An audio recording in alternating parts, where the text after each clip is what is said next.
ورحمة الله وبركاته. بسم الله والحمد لله والصلاة والسلام على رسول الله وعلى آله وصحبه الفائزين برضا الله. أما بعد. വേദിയിലെ പുരുഷരായ ബഹുമാനപ്പെട്ട ഏനപ്പൻ അബ്ദുൽ കുഞ്ഞി ഹാജി സാഹിബ്, ബഹുമാനപ്പെട്ട മൈസൂർ ബാബ സാഹിബ് തുടങ്ങിയ മതരാഷ്ട്രീയ, സാമൂഹ്യ, വ്യവസായ, വാണിജ്യ രംഗത്തുള്ള പ്രമുഖ വ്യക്തിത്വങ്ങളെ, ഉസ്താദുമാരെ, പ്രിയപ്പെട്ട നാട്ടുകാരെ, സഹോദരന്മാരെ, അള്ളാഹുവിൻ്റെ മഹത്തായ അനുഗ്രഹം കൊണ്ട് ഇവിടെ നമ്മുടെ ഈ ചെറിയ ഇസ്ലാമിക നിസ്കാരപ്പള്ളി അത് വിപുലീകരിച്ചു. ഇവിടെ ജുമഅ സ്ഥാപിക്കപ്പെട്ടിരിക്കുന്നു. إنما يعمر مساجد الله من آمن بالله واليوم الآخر وأقام الصلاة وآتى الزكاة ولم يخش إلا الله.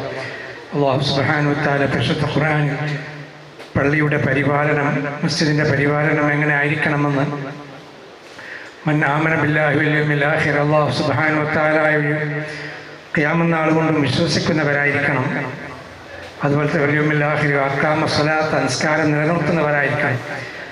ആത്ത സക്കാത്ത, സക്കാത്ത് കൊടുക്കാൻ സാധിക്കുന്നവരുണ്ടെങ്കിൽ ആ സക്കാത്ത് കൊടുക്കുന്നവരായിരിക്കാം. ആത്ത സക്കാത്ത വലം യഖ്ശ ഇല്ലല്ലാഹ്, അല്ലാഹു സുബ്ഹാനഹു വ തആല അല്ലാതെ മറ്റാരെയും പേടിക്കേണ്ടതില്ല പള്ളിയുടെ ഭരണത്തിൽ എന്ന് പരിശുദ്ധ ഖുർആനിൽ അല്ലാഹു സുബ്ഹാനഹു വ തആല നമ്മോട് പഠിപ്പിച്ചത്.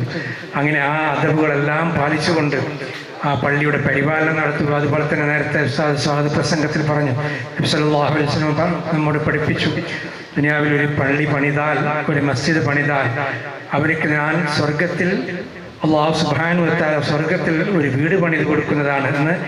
മസ്ജിദ് പണിതവർക്കും അതിന് സഹകരിച്ചവർക്കും എല്ലാം അത്തരം ആ സ്വർഗീയ ഭവനത്തിൽ ഒരു വീട് അല്ലാഹു സുബ്ഹാനഹു വ തആല പണിത് തരുന്ന സൗഭാഗ്യവാന്മാരിൽപ്പെടുത്തി നമ്മളെല്ലാവരെയും അല്ലാഹു അനുഗ്രഹിക്കുമാറാകട്ടെ.